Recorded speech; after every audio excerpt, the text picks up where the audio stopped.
Basudara dong, pernah kau pas minum kopi yang susun panas lah, atau juga yang son terlalu dingin lah sama ke es. Nah pasti diperasa son enak lah ya, kayak hambar sah.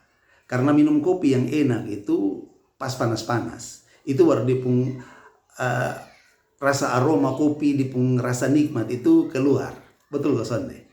Nah ada firman Tuhan dalam kitab Wahyu pasal 3 itu pakai itu untuk gambarkan tentang iman yang suam-suam kuku, alias iman yang sonde panas, sonde dingin juga.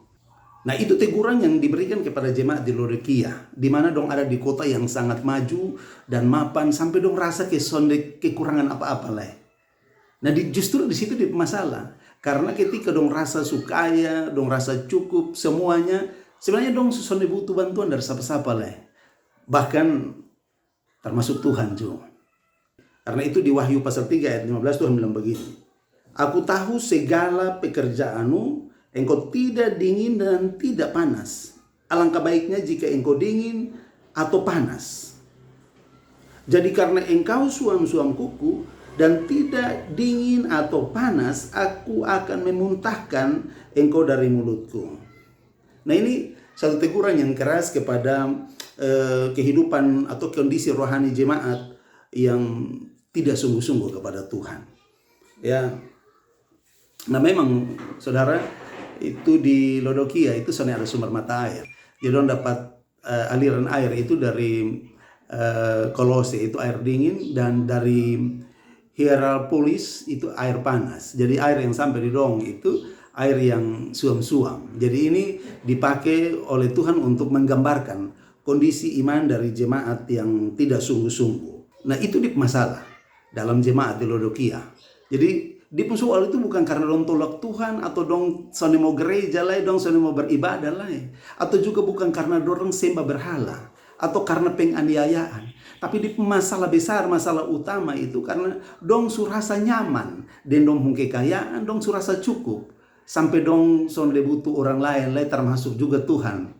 Karena apa? Karena dong pengharapan, karena dorong punya pengandalan itu sudah dompung harta, bukan kepada Tuhan lah.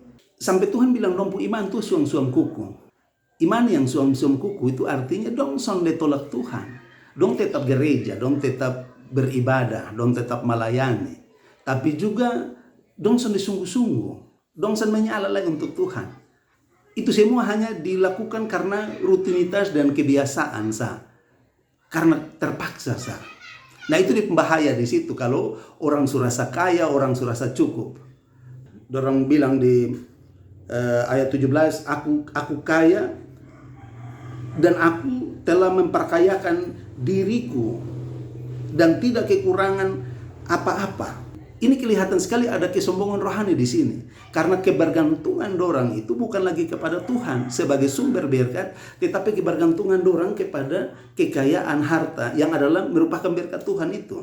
Itu karena dorang punya ukuran keberhasilan itu ketika dong lihat ada rumah bagus, ada kerja yang bagus, ada uang yang cukup baik cash maupun tabungan, dan dong bangga dengan itu semua.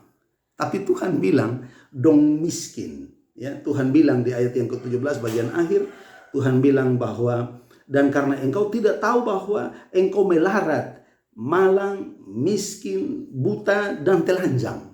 Dipung arti, dong mungkin sukses secara dunia, tapi secara rohani dong kosong, dong sen berdaya. Nah iman yang panas itu bukan soal semangat dan emosional dalam melayani, tapi iman yang panas itu artinya bahwa selalu ada kesungguhan di dalam keintiman dan relasi dengan Tuhan. Di semua lini kehidupan kita, di mana ketika ada doa yang hidup, dan ada selalu kerinduan untuk berbicara dengan Tuhan, ada selalu kerinduan untuk baca firman Tuhan, baik secara pribadi maupun dalam ibadah-ibadah. Bukan sekedar rutinitas, tapi itu karena kebutuhan. Iman yang panas itu artinya ada pertobatan yang nyata, yang kemudian bisa jadi teladan bagi keluarga. Nah di kabar baiknya, Tuhan togor dong, dengan keras. Tapi bukan untuk kasih binasa dong. Tapi itu semata-mata karena dia punya kasih kepada dong, supaya dong bertobat dan kembali hidup dalam persekutuan yang benar dan intim dengan Tuhan le. Dan Tuhan Yesus bilang begini. Di ayat 18 Tuhan bilang, aku menasihatkan engkau supaya engkau membeli dari aku emas. Emas ini artinya iman yang sejati, yang telah dimurnikan dalam api agar engkau menjadi kaya, dan juga pakaian putih. Pakaian putih ini pembenaran atau melambangkan kekudusan, supaya engkau memakainya agar jangan kelihatan ketelanjanganmu yang memalukan, juga minyak untuk melumas matamu, supaya ada pencerahan rohani, supaya engkau dapat melihat. Jadi kalau dong melihat itu dengan kacamata yang salah, Tuhan bilang di ayat 19, siapa yang kukasihi, ia kutegur, kuhajar. Sebab itu bersungguh-sungguhlah dan bertobatlah. Nah di sini kau bisa lihat bahwa teguran atau tindakan disiplin itu adalah tanda kasih, bukan penolakan, ya, tapi tanda kasih untuk sebuah persekutuan kembali. Jadi teguran Tuhan itu bukan sekedar hukuman, tapi undangan. Itu tanda kasih. Dan akhirnya di ayat yang ke-20 Tuhan bilang begini, lihat aku berdiri di depan pintu dan mengetuk. Jika ada orang yang mendengar suaraku dan membukakan pintu, aku akan masuk dan menemuinya dan makan bersama dengan dia dan ia bersama aku. Jadi Tuhan bilang, lihatlah aku berdiri di muka pintu dan mengetoknya. Coba bayangkan kalau Tuhan itu berada di luar gerejanya sendiri. Kasihan toh. Kalau kotong ibadah juga Tuhan sana ada di situ. Akhirnya yang kotong jalani itu sebuah rutinitas tanpa relasi yang intim dan benar dengan Tuhan. Dan mungkin ini hari Tuhan juga ada berdiri kotong pintu rumah, pintu hati. Kira-kira kotong buka kosone ketika dengar Tuhan ketok. Atau kotong sengaja bikin son dengar. Ingat, itu undangan Tuhan supaya ada pertobatan, ada persekutuan lewat makan bersama. Lalu di ayat 21 ada janji bagi orang-orang yang menang. Nah Tuhan bilang begini, siapa yang menang ia akan kududukan bersama di atas tahtaku, sebagaimana aku pun telah menang dan duduk bersama Bapakku di atas tahtanya.